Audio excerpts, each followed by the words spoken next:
kyk, ons het begin met Amos in Januarie, het ons Januarie begin. So ons dink terug aan Amos en ons dink, ons wil spesifiek vandag wil ons wy aan gebed en ons roep 'n vasdag uit in ons gemeenskap en dit is my so kosbaar hoe ons in hierdie laaste tyd so geleer het van hierdie goed, né? So as julle van Amos, julle onthou, hy was die fiekpieker van Tekoa gewees wat vir die noordelike tribe moes gaan, die hoogmoedig, hulle was baie hoogmoedig en ryk en vol van hulle self en die suidelike tribe was nie op daai stadium of die suidelike, wat noem ons hulle stam nie, hulle was nie 'n stam nie, hulle was die suidelike volk, deel van die nasie was op daai stadium nie so besoldig gewees as ons dit so kan stel nie en hulle sê hulle dink sy preek het vir so 'n week gehou tot hulle hom daar uitgejou. Onthou julle vir ou Amos, né? En hoe hy vir almal so van ver af begin praat het oor Damaskus wat dit gedoen het en hoe God hulle gaan verwoes en Gaza en Tyrus en so en toe kom hy so al hoe nader en wat vir ons kosbaar was is toe hy met Juda praat, wil ek net vir julle herinner, toe sê hy vir Juda is hy kwaad omdat hulle die wet van die Here verwerp het en sy insettinge nie onderhou het nie en hulle leengode het hulle verlei waar hulle vaders agteraan geloop het. So dit was vir my mooi gewees om te besef dat dit maar net vir dit was en waar ons ook net so skuldig kan staan, want is ons ook besig om partykeer bietjie te vergeet van die Here en nie heeltemal sy verordeninge en sy insettinge na te kom nie. En hy vat dit ernstig, dis nie vir hom great nie. En hoe ou Amos, ek is nou in Amos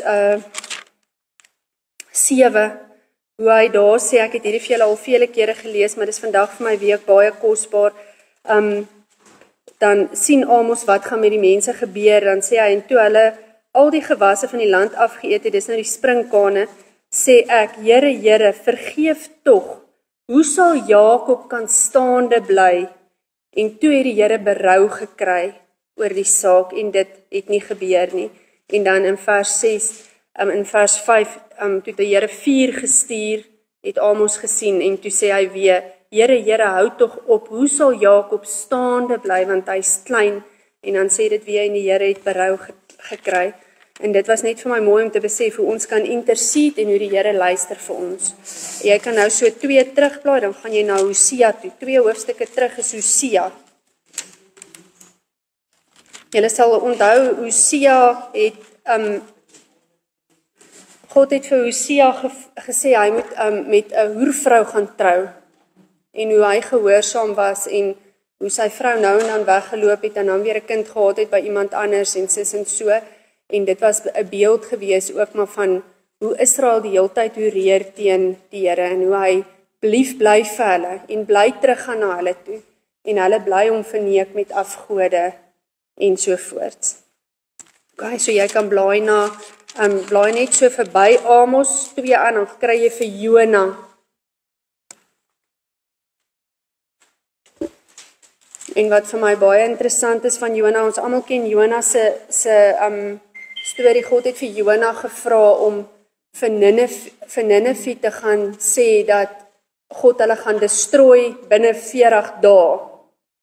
En hoe die heidense koning op daai stadium vir Jona ernstig gevat het, en ek lees vir julle hier in Jona 3, hier by vers 6. En toe die berig die koning van Ninive bereik het, hy opgestaan van sy troon en sy mantel afgehaal en in rougewaad gehul en in as gaan sit, en hy het in Ninive laat uitroep en gesê, op las van die koning en sy groot manne, geen mens of dier, beeste of kleinvee, mag aan iets proe nie, hulle mag nie wy of water drink nie, maar mens en dier moet 'n rougewaad om hê, en hulle moet ernstig tot God roep, en elkeen moet hom van sy verkeerde weg bekeer en van die onreg wat aan sy hande kleef, wie weet of God nie sal omkeer en berou sal hê nie. En God het toe omgekeer en Ninive het toe nou nog 'n hele rukkie gestaan. Hy is toe later verwoes, wat ons nou van sal lees. Jy kan nou weer net na Hosea is Joël, hy's ook 'n baie klein boekie. Toe het ons Joël gedoen. In Joël se, ek wil net vir julle sê wat Jona aanbetref. Wat vir my vreeslik interessant van Jona is, is hoe Jona se laaste woorde is, nou, onthou hoe ongelooflik kwaad was hy, want Assirië het hulle verwoes, Assirië was glad nie great gewees nie, en God het nou vir Assirië gered, en Jona was eintlik woedend daaroor gewees. Dan sê God vir hom, het jy rede om vertoond te wees oor die wonderboom, want hy toe gaan sit onder die bos, en toe het God die bos, dit wat vir hom koelte gegee, ne? En toe het God maar dis nie waaroor hy kwaad was, hy was eintlik net ongelooflik kwaad, omdat hulle bekeer het, en dan sê hy, dan hoor hoe cheeky is Jona, dan sê hy, ek het rede om vertoornd te wees tot die dood toe. En dis Jona se laaste woorde. Dis vir my nogal intens, nou, en dan sê Jesus, gebruik Jesus die teken van Jona in die Nuwe Testament, haal hy hom, ja, dan sê hy, dit is soos wat Jona gekom het om van Ninive te bevry, so gaan Jesus kom om die wêreld te bevry, om ons te kom bevry. So Jesus gebruik vir Jona, en Jona eindig so ek wil net vir jou wys hoeveel grace is daar vir jou, wat dalk ook op 'n plek is waar jy voel jy's nie bruikbaar vir God nie, of jy's kwaad, of jy's seer gemaak.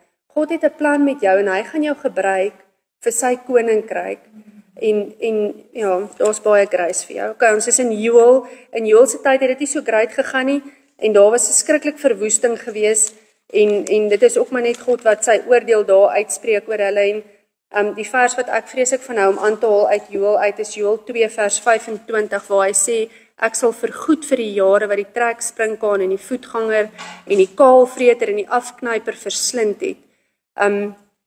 My groot leerskare sal ek teen julle stuur, so ek voel my net altyd, God is nie in tyd nie, en hy vergoed vir ons vir wat ook al gedestrooi en gedistract is in ons lewens, sal hy so opmaak. Okay, en dan gaan ons verby Amos weer, dan soos in Obadja, so jy is nou net so 2 aan, en in Obadja het God ernstig gespreek teen Edom. Kan julle onthou hoe lekker het ons in daai boektyd spandeer, en hoe God sê oor en oor,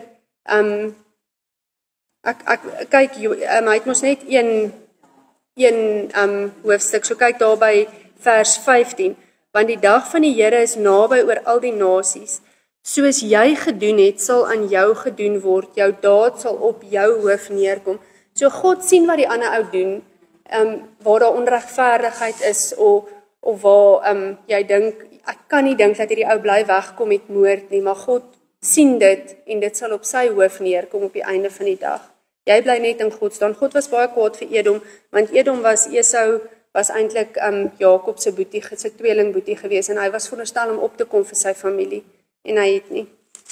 Okay, en dan skiep ons net vir Jona, want ons het oor hom gepraat, dat ons in Micha het, wat sy naam beteken, wie is soos die Here, ja, en Micha het geprofeteer, net voordat Israel uit is in ballingskap Assirië toe, en God sê in Micha, jou wonde is ongeneeslik, so dit is wat dit is, julle gaan nou die straf kry, en dan hoe die profeet Micha ook baie hard probeer, om vir Israel te oortuig om te bekeer na die Here toe.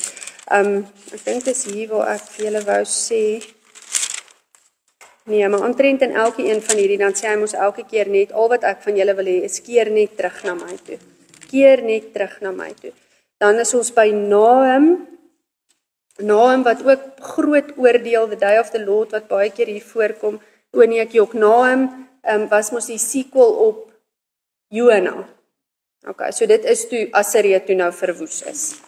Okay, Habakuk, ek baie van hou om aan te haal, want dit is soos in vandag se tyd waar Habakuk vreeslik met God redeneer, en hy sê vir hom, geweld, maar u help nie, ons skree geweld, maar u help nie, waarom laat u my onreg sien en aanskou u die moeite, ja, verwoesting en geweld is voor my oë, en daar is 'n stryd en twis begin. Daarom verloor die wet sy krag en die reg kom nooit meer tevoorskyn nie, want die goddelose omsingel die regverdige, daarom kom die reg verdraaid tevoorskyn.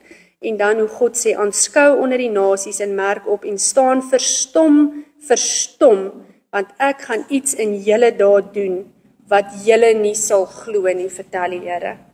Alright.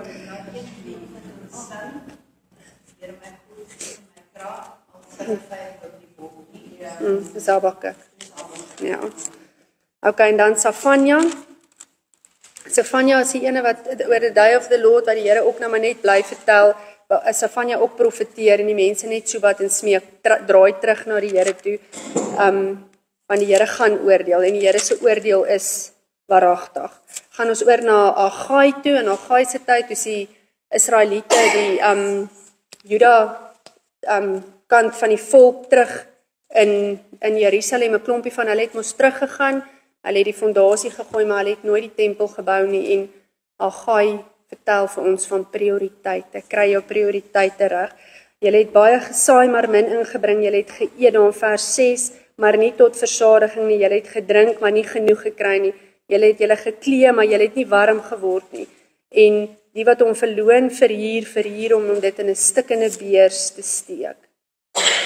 En hoe God vir hulle net, hoe Agai hulle net aanspoor om hulle prioriteite reg te kry in die tempel te begin bou. Selfs met Sagaria, daarna so 2 hoofstukke later, bly ook net pleit by hulle dat hulle prioriteite reg kry. En eintlik is Sagaria wys vir hulle met al sy visioene. Kan julle onthou daar was so 7 visioene gewees, wys hy vir hulle hoe God in hulle midst is, hoe God tussen hulle is en hoe God 'n plan het vir versoening en restaurasie.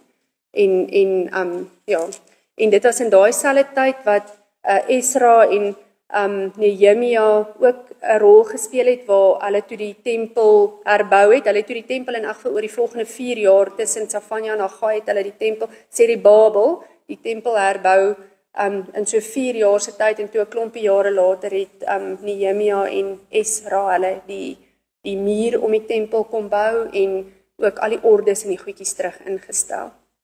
Okay, en dan is dit nou in Maleagi, dit alles toe nou al gebeur, en het ons baie tyd spandeer in Maleagi spesifiek. In Maleagi bly hulle die hele tyd, in Maleagi bly vir my interessant, het vanoggend weer vreeslik by my opgekom, waar hulle weer praat van die volk as Israel. Onthou, in al hierdie tyd het hulle nou gepraat van Israel en Juda, maar nou praat hulle, nou het Juda teruggekom en hy praat definitief hier met Juda, maar hy praat van Israel. So nou praat hy weer van Israel as Israel en nie meer as Juda en Israel nie. Okay.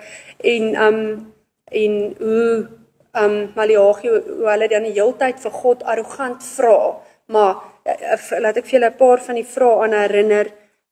Waarin het ons U nie lief gehad nie? En dan verduidelik God vir hulle, en dan waardeur het ons U naam verag, en waardeur het ons U verontreinig, en dan verduidelik God, gee God elke keer vir hulle 'n antwoord daarin.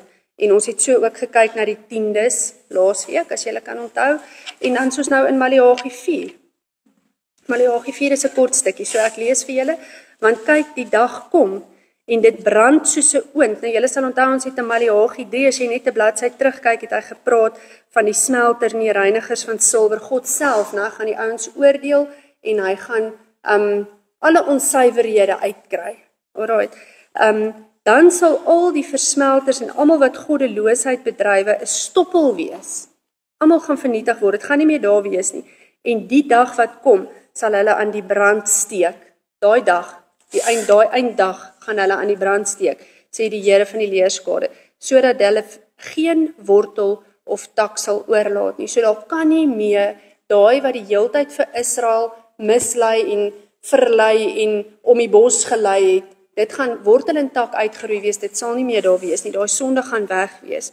Maar vir julle wat my naam vrees, sal die son van geregtigheid opgaan. En daai son van geregtigheid, baie keer in die Bybel word gepraat van 'n son, die lig as God, né? Maar die son van geregtigheid praat spesifiek van Jesus, want hy het geregtigheid weer kom skep tussen ons en God. So die son van geregtigheid, so vir die wat my naam vrees, en ek wil vir julle 'n storie vertel, heeltemal nou weer op myself gemik, maar dit was vir my verskriklik oulik, my seentjie, by die skool, die juffrou is nie in die klas na pouse nie, en hy skryf bietjie stadiger, so hulle mag nie meer hulle kosblikke uit die klas uitvat nie, want dan los hulle hulle kosblikke, so hy eet nou nie klaar nie, hy het nou nog sy druiwe oor, en juffrou sê, maar as jy terugkom in die klas, kan jy gou jou druiwe eet. Maar nou is juffrou nie in die klas nie, en die klasleier moet name opskryf, en die klasleier sê hulle moet op hulle arms lê, en hy kan nie, want hy kan nie op sy arms lê en eet nie, hy is bang hy verstik. En, maar so wil ek net vir julle noem, in die proses, stuur Suret nou al, voordat ek nou hierdie uit sy mond uit hoor, stuur Suret nou al vir my foto's van Fransjo wat hoof toe gaan. So ek sien nou hierdie, ek weet nie wat kom nie, maar ek weet hy was hoof toe vir die dag, En hy kan nou nie op sy arms lê nie want hy eet sy druiwe, want juffrou het gesê hy moet naphou. En hy sê vir die klasleier, maar ek eet net gou my druiwe.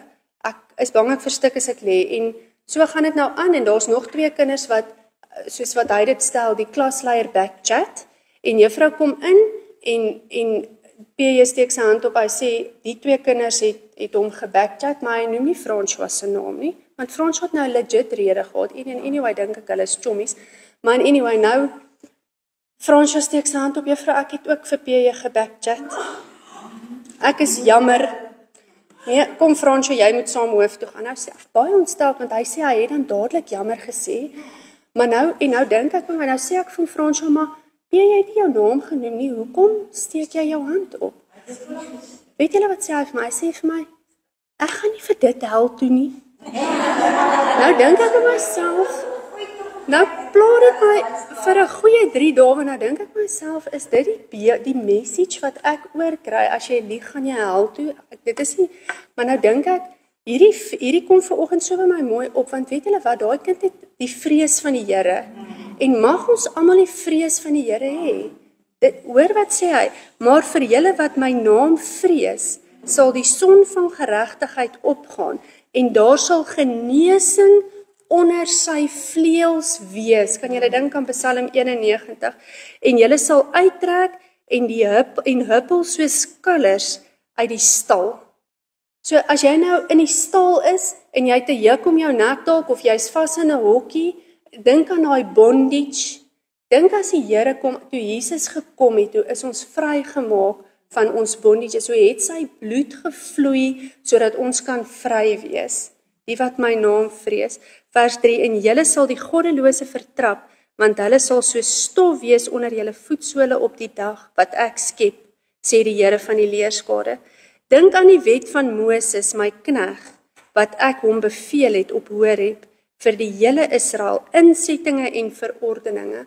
En nou dink ek by myself nogal vanoggend, maar ek wil nie eintlik oor die wet praat nie, maar julle moet besef, hierdie mense, hierdie Israel mense met wie hier gepraat word, het vir die volgende 400 jaar nie 'n profeet gehoor nie.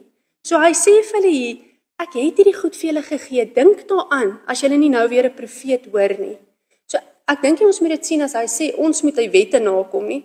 Ek dink ons moet dit sien as besef, hierdie mense het vir die volgende 400 jaar was dit stil, daar het nie 'n profeet gepraat nie. En hulle het die wette en die profete gehad. Nou, dit Abraham sê vir die ryk man. Exactly, ek het ook nou aan dit gedink. Ja. Dat die Maartlui sê toe die ryk man en Lazarus met mekaar gesels het en Lazarus en die ryk man sê, maar stuur net vir Lazarus net om my broers te gaan waarsku. Toe sê hy vir hom, hy het die wet en die profete gehad. So hy het die Bybel, hy moet luister. Vers 5, kyk, ek stuur julle die profeet Elia, voordat die groot en die vreeslike dag van die Here aanbreek. Nou daai is nie vir ons baie moeilik nie, want dit staan op 2 plekke in die evangelies. As jy vir jouself wil byskryf, Matteus 11 vers 14, laat ek dit gou sommer vir julle lees, Matteus 11 vers 14, hy sê hom presies net so, en want al die profete en die wet het tot by Johannes geprofeteer, en as julle dit wil aanneem, hy is Elia wat sou kom, wie ore het laat hom hoor. So in Lukas dan sê hy is soos Elia wat sou kom. So Elia gaan most probably stil kom, so dit ons weet hulle speel ook die hele tyd so tussen die eerste en die tweede koms. So ek vermoed dit het te doen met die tweede koms ook, maar Johannes die Doper was die ou wat Jesus aangekondig het in die Nuwe Testament, soos wat ons al vir mekaar gesê het. Vers 6, en hy sal die hart van die vaders terugbring tot by die kinders, word ook aangehaal in die Nuwe Testament, en die hart van die kinders tot by hulle vaders, sodat ek nie hoef te kom en die land met 'n banvloek tref nie. Dit staan in Lukas 1 vers 17, sê die engel dit vir Sagaria. Dis vir my 'n waarskuwing, as ek dink aan die sosiale wat ons deesdae het, omdat ouers te besig of te afwesig of te besig met hulle eie dinge is. Hy sê, he will convince parents to look after their children and children to look up to their parents. If they refuse, I'll come and put the land under a curse. Wow. Hierdie is 'n baie Ek wil vir julle vra as daar enige iemand wat iets wil vra of 'n aanmerking wil maak nog oor die klein profete. Ek wil vir julle baie graag iets in Eksodus wys as ek mag. Ek wil nie iets van die klein profete sê nie, maar ek wil terugkom na jou seun. Ja. Iewers het Paulus geskryf dat Lena van die hemel kom. Kan jy sien? Ja. Dit sou 'n wit lintjie gewees het. Okay. So ek wil vir julle terugvat na Eksodus toe. Sê weer? Ja, dis 'n wit, dis 'n gawe wit lintjie. Maar ek dink net regtig mense het die vrees van die Here verloor. Ek dink mense kan baie keer nogal uitspattig praat en dan besef hulle nie wat hulle sê nie. Daar's 'n waaragtige ding.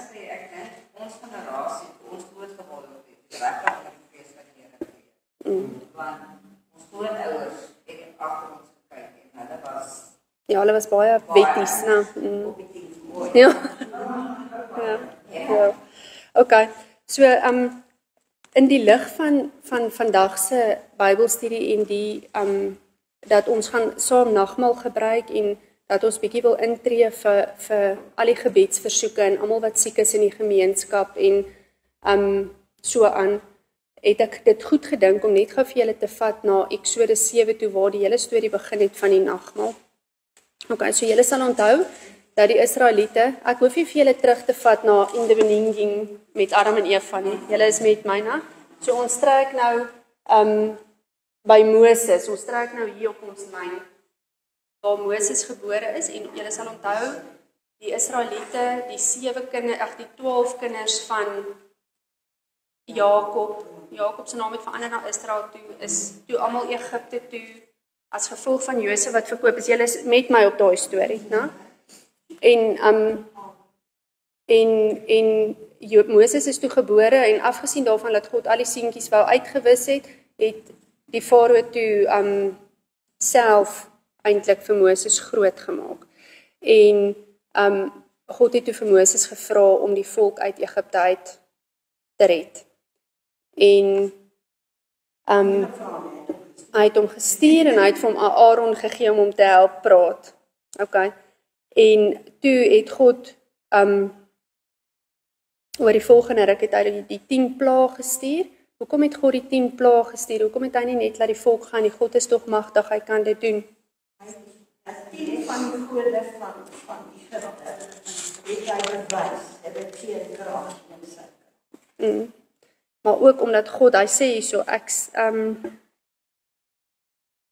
ek sal Farao se hart verhard, my tekens en wonders in Egipte land vermenigvuldig. En hy sê op 'n ander plek ook, sodat ons tot vandag toe dit kan lees, en kan tot vandag toe besef dat God al daai gode uitgewis het en dat God sterker is. En dit is ek dink dis die een storie wat tot elke kind ken, want dit is nogal 'n baie intense storie in elke kinderbybel. Okay, so hy het al 10 die plaae gestuur en toe op die einde van die dag toe die eersgeborene kind oorlede, en God het toe 'n ding ingestel om die Israeliete te beskerm. Okay, so ek wil vir julle lees in hoofstuk 12, ek wil hê jy moet my volg, want ek wil 'n punt maak daar wat vir my verskriklik kosbaar is, wat ek vanoggend weer raak lees, en ek wil hê jy moet dit ook so kan sien. Okay, en die Here het Moses en Aaron in Egipte met hulle gespreek en gesê, hierdie maand moet vir julle die begin van die maand wees, dit moet vir julle die eerste van die maande van die jaar wees. Spreek toe die hele vergadering van Israel en sê, op die 10de van hierdie maand moet hulle elkeen 'n lam neem, volgens die families. 'n lam vir 'n huisgesin. Okay, dis vir my 'n belangrike konsep, hoor, ek gaan nou 'n punt maak, maar as 'n huisgesin te klein is vir 'n lam, 'n praktiese instelling, dan moet hy en sy buurman, wat die naaste aan hom aan sy huis is, dit neem volgens die sieletaal. Na wat elkeen gewoond is om te eet, moet hulle die getal op die lam bereken. Okay, so wat is 'n sieletaal? Ons bestaan uit siel, liggaam, gees.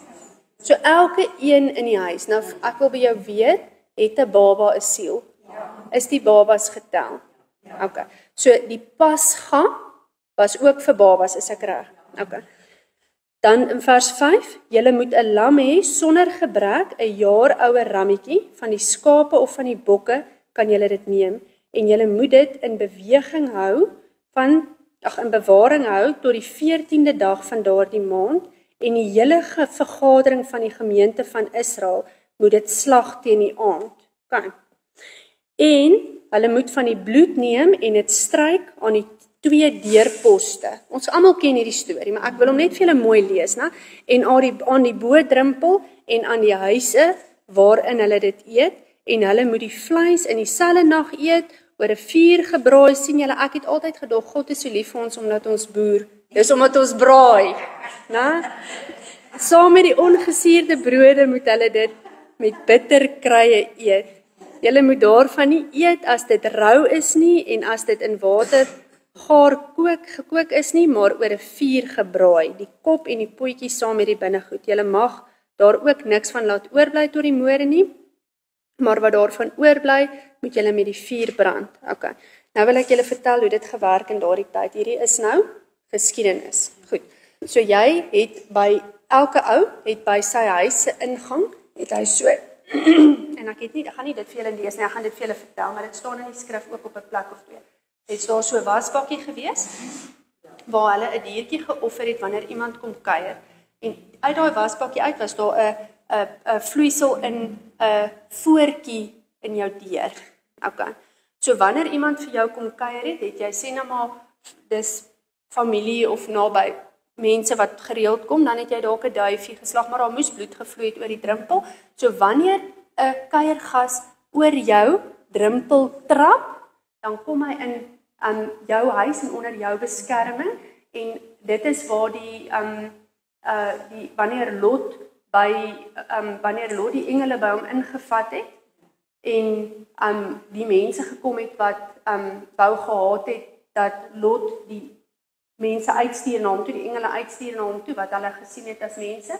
Toe sê hy nee, want hulle was onder sy beskerming. Die oomblik wat jy oor daai drempeltjie gestap het, gaan jy eintlik in 'n covenant met die huiseienaar, en hulle het dit eintlik so ver gevat soos tot by wat joune is myne, wat myne is joune, jy's nou in hierdie huis en jy's een van ons. Okay. Alraai. So hou dit nou in gedagte. Dit gaan oor die drempeltrap. Dit was 'n ernstige ding in daai tyd gewees. Okay. So wanneer 'n nuwe koning aangestel is, dan het hy met sy army deur die dorpe gery en almal wat nie aan sy kant was nie doodgemaak. Hulle het so geopereer daai tyd. Klink vreeslik, maar dis hoe dit gebeur het. Behalwe as jy welkom was by hom, as die koning op pad is en hy's welkom by jou, dan sal ons nou bloed in jou voetjie lê. Julle hoor my. Okay. Behalwe net, dis massas. So hulle het begin om die bloed dan aan die deurposte te smeer, dat die army kan sien, dis mense wat die koning aanvaar, dat hulle nie gedestrooi word nie. Okay. So dis nie 'n vreemde konsep nie, dis hoe hulle geopereer het. Nou hoor nou wat sê God. Nou ek wil hê julle moet nou net baie mooi snap, as jy 'n pen het gebruik om, want ek wil vir jou iets hierso wys. Vers 11. So moet julle dit eet. Julle heupe moet omgord wees, julle skoene aan julle voete en julle staf in julle hand. Baie haastig moet julle dit eet. 'n Pasga van die Here is dit. Okay. So ons weet dis die Pasga fees. Ons ken die Pasga fees. Dis hoekom Jesus in Jerusalem was en almal vir hom blare uitgooi, want hulle was daar vir die Pasga fees. Okay. Vers 12. Want ek sal in hierdie nag deur Egipte trek. Daai woord deur Egipte trek is in Hebreëus apar, en dit beteken om verby te gaan, om deur te trek. Nog nie. Nee, dit is nie. Dit beteken om deur te trek. Ek het vanoggend dit uit my eie Bybel uit afgeskryf. Nou sien ek nie waar ek dit geskryf nie, maar ek het dit hier vir my ook neergeskryf. Dit beteken nie to pass over nie, to pass through, om deur te trek. Daai ene. Want ek sal in hierdie nag deurtrek, eintlik presies soos wat hy daar geskryf het, en al die eersgeborenes in Egipte land tref, van mense sowel as diere, en ek sal strafgerig oefen aan al die gode van Egipte. Laat my so dink aan wat ons nou net gelees het. Nou, uiteindelik gaan al die gode uitgewis wees, hoor.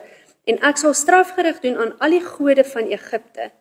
Ek, die Here, maar die bloed sal vir julle 'n teken wees aan die huise waarin julle is. As ek die bloed sien, sal ek by julle verbygaan. Is 'n verkeerde vertaling. Daar staan Pashach. Paasouer, ek gaan oor die drempeltjie klim en by jou in jou huis ingaan, so niemand gaan jou kan iets aandoen nie. En dit is vir my 'n verskriklike mooi konsep wat ek wil hê jy moet snap as ons praat van die nagmaal. God gaan by jou Peshach, hy kom in by jou. Hy kom in covenant met jou in. Is julle met my? Dis nie 'n mooi vertaling daar nie. En ek weet al die Bybel sê dit, maar daai woordjie beteken Pashach. En dan sal daar geen plaag onder julle wees nie, wanneer ek Egipte land tref nie. Hallo julle girls. En hierdie dag moet vir julle 'n gedenkdag wees, en dan stel hy net die hele Paasfees in, soos wat hulle dit in die Nuwe Testament gedoen het. Okay, jy kan nou gaan na Matteus 26, né? Waar Jesus self praat.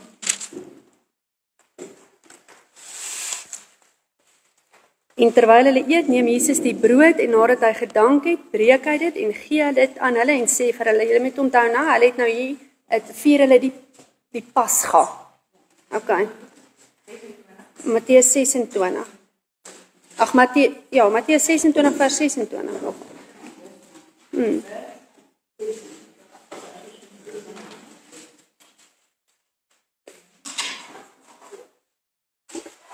Okay, so ek wil net vir julle die Ou en die Nuwe Testament bymekaar uitbring. Okay, is julle met my? En terwyl hulle eet, neem Jesus die brood en nadat hy gedank het, breek hy dit en gee dit aan sy disippels en sê, neem, eet, dit is my liggaam. Toe neem hy die beker en nadat hy gedank het, gee hy dit aan hulle en sê vir hulle, drink almal daaruit, want dit is my bloed, die bloed van die Nuwe Testament, wat vir baie uitgestort is tot vergifnis van sondes. Maar ek sê vir julle, ek sal van nou af nooit meer van hierdie vrug van die wynstok drink nie, tot op daardie dag wanneer ek dit met julle nuut sal drink in die koninkryk van my Vader. Alright, so ek wil vir julle net gewys het, dit is hoe die Ou en die Nuwe Testament bymekaar kom. Okay.